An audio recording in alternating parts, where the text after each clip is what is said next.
Why so serious? Me, me, me, me, me, me, me, me, me, me, only me, me, me, me, me, me, me, me, me, me, me, me, sexy me. Why so serious? 본격적인 뉴스 브리핑 전에 미리 만납니다. 뉴스 전 빅커뮤니케이션 전민기 팀장 오셨습니다. 안녕하세요. 반갑습니다. 전민기입니다. 두 계절이 공존하는 아침입니다. 낮은 많이 포근하다죠. 계절알이 조심하십시오. 4651님이 문자 메시지 보내주셨습니다. 박영애님은요. 권유부 출첵 늘 알찬 방송 고맙습니다. 현준님도 민기 팀장님도 감기 조심하세요. 감기는 조심하셔야죠. 네, 꼭 지키겠습니다. 8246님 새벽 수영 가는 길입니다. 날씨 맑고 좋아요 하셨는데 와, 아침부터 또 운동하시면은 하루가 상쾌하시겠습니다. 아, 새벽 수영 좋죠. 네, 1035님 어제는 등산 가서 맑은 공기 많이 마시고 왔어요. 오늘은 곤위부 청취하면서 출근합니다 하셨는데 진짜 오랜만에 공기가 맑아서 네, 걱정 없이 살았습니다. 산 좋아하시는 분들은 지금 산에 가면 딱 좋죠. 네. 이게 약간 출발할 때는 뭐 이렇게 덥다 이런 느낌은 없지만 산행을 하다 보면 땀도 송골송골 맺히고 또 정상 올라가면 기분도 아주 상쾌해지죠. 그렇습니다. 자, 이렇게 건강하신 분들과 함께 곤유부 시작합니다. 헤드라인부터 살펴보죠. 네, 오늘은 최근 사회적 공분을 일으키는 사건들에 대해서 문재인 대통령이 어제 한 발언 준비가 돼 있고요. 거기에 정치권 이슈죠. 선거제 개편 관련 소식 그리고 서울시 고시원 주거 기준 마련 소식 전하겠습니다. 자, 문재인 대통령이 어제 의미 있는 지시를 했습니다. 고 장자연 씨 사건이라든지 김학의 전 차관의 성비위 사건, 또 클럽 버닉선과 이 경찰 유착 관련된 내용들에 대해서 진상 조사를 제대로 해라 이렇게 지시를 했어요. 오늘 대부분의 신문 일면이 이 소식 다루고 있습니다. 그러니까 문 대통령이 세 사건의 공통적 특징이 고의적인 부실 수사를 했다는 거, 그리고 나아가서 진실 규명을 가로막고 비호 은폐한 정황이 보이는 것이라고 말했습니다. 검찰과 경찰 조직의 명운을 걸고서 책임져야 하는 일이다라고 하면서 공소시효와 상관없이 철저히 수사하라라고 강조했습니다. 그런데 이제 진상조사단이 기한을 연장하더라도 핵심 관계자에 대한 강제조사 권한 등이 없어서 한계가 있다라는 지적도 나오고 있고요. 이 문제 때문에 김학의 전 차관은 뭐 소환을 해도 불응했죠. 그렇죠. 예, 중앙일보는 문 대통령의 발언에 대해서 정치권에서는 이 북미 정상회담 결렬 그리고 경제 상황 악화로 최근에 지지율이 하락한 것에 대한 전국 돌파용이라고 분석하기도 했습니다. 네. 관련 헤드라인 보겠습니다. 모두 문 대통령의 발언 실었는데요. 먼저 중앙일보는 장자연, 김학의, 버닝썬 진실 밝혀라라고 정했고요. 한겨레 역시 검경 조직 명운 걸고 장자연, 김학의, 버닝썬 사건 진상 규명해라 이렇게 비슷하게 뽑았습니다. 진상 규명을 기대하는 국민들이 많기 때문에요. 이게 어떠한 형태로든 진실이 제대로 밝혀지지 않고 또 뭔가 이렇게 다른 것으로 덮인다면 또 다른 부작용이 당연히 있겠죠. 그 덮으려는 세력이 워낙 큰 것 같습니다. 자, 그리고 선거제 개편 관련된 각 정당들의 다양한 목소리들이 나오고 있습니다. 네, 한국일보가 다루고 있습니다. 바른미래 평화당 내부 반발, 한국당 날치기 저지 총력, 선거제 개혁 초안 3중 험노라고 길게 제목 뽑았습니다. 네. 자유한국당 제외한 여야 4당이 비례대표 의석을 75석으로 늘리는 선거제도 개혁 초안을 마련했는데 사실 여러 이해관계가 얽혀 있어서 험난한 여정을 예고하고 있다 이렇게 전하고 있습니다. 당장 바른미래당 내부 반발 그리고 지역구 축소가 예상되는 현역 의원들의 저항, 자유한국당의 반대를 돌파해야 하는 세 가지 산이 버티고 있다 이렇게 쓰고 있습니다. 자, 그 가운데 이 선거제 개편 관련해서 정개특위 위원장이죠. 심상정 정의당 의원의 발언을 조선일보에서 기사화했습니다. 네, 이 선거제도 개편 합의안과 관련해서 복잡한 산술 방식은 전문가들이 손을 봐야지 국민은 알 필요가 없다. 이렇게 심상정 국회 정치개혁 특별위원장의 발언을 두고 논란이 일고 있습니다. 자유한국당 나경원 원내대표는 국민도 알 필요가 없는 기형적인 제도인 거냐라고 비판했고요. 심 위원장은 말꼬리 잡는 좁쌀 정치 그만두라고 맞서고 있습니다. 조선일보가 일면에 이런 제목 실었습니다. 국민 대표 뽑는 선거제 개편, 심상정 국민은 계산법 알 필요 없다. 이게 아다르고 어다른 건데 심상정 의원이 국민은 계산법 알 필요 없다 이 워딩을 정확하게 말한 것 같지는 않아요. 그거 이제 정확히 찾아보시면 굉장히 길어요. 그러니까 그거 보고서 한번 여러분들 이 내용을 직접 판단해 조선일보에서는 보시면 좋을 것 같아요. 이렇게 줄여서 헤드라인을 뽑아냈습니다. 경향신문 일면 기사 볼까요? 면적 7제곱미터 채광창 고시원의 의무화.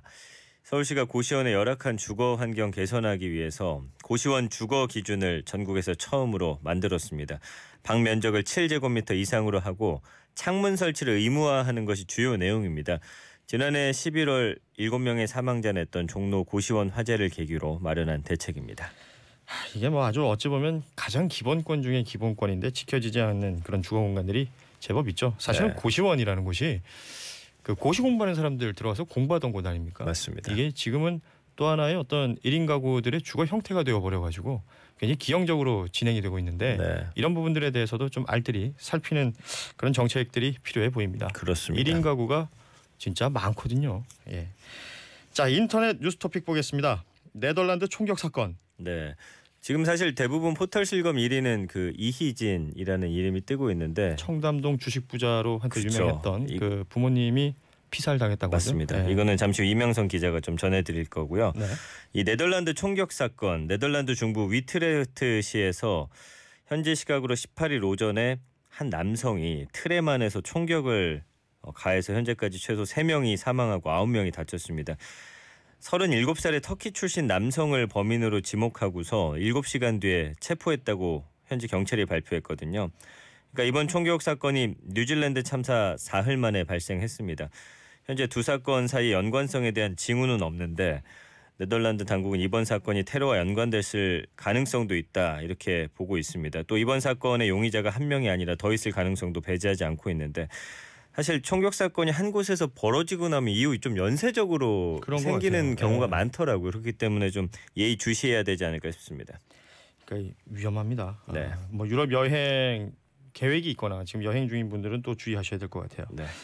안종범 구속 만료라는 키워드가 보입니다. 예, 국정농단에 연루돼서 1심과 2심에서 실형 선고받은 안종범 전 대통령 정책조성 수석이 비서관이 오늘 새벽 0시 구속 기간이 만료돼서 석방됐습니다. 나왔죠? 네, 구속된 이후 2년 4개월 만이고 지금 1심에서 징역 6년, 2심에서 징역 5년이 선고됐습니다. 안 전 수석하고 검찰이 불복해서 상고한 상황인데 근데 이제 왜 그럼 어떻게 나오게 됐는지 궁금하실 것 같아요. 그러니까 형사소송법을 보면은 피고인의 구속 기간을 1심과 2심, 3심 다 6개월로 제한하고 있기 때문에 이 기간 안에 선고하지 못하면 일단 풀어줘야 됩니다.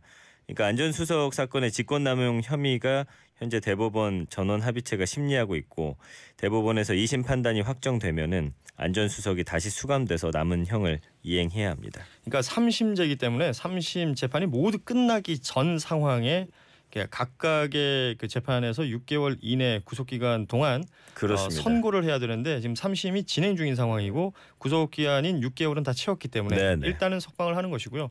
뭐 그렇다고 무죄라는 얘기는 아닙니다. 네. 하지만 남아있는 3심에서 2심 결과를 그대로 받아들이게 된다면 남아있는 형량을 다시 채우기 위해서 수감이 돼야 되는 것이죠. 그렇습니다. 어린이집 학대 얘기가 또 나왔어요.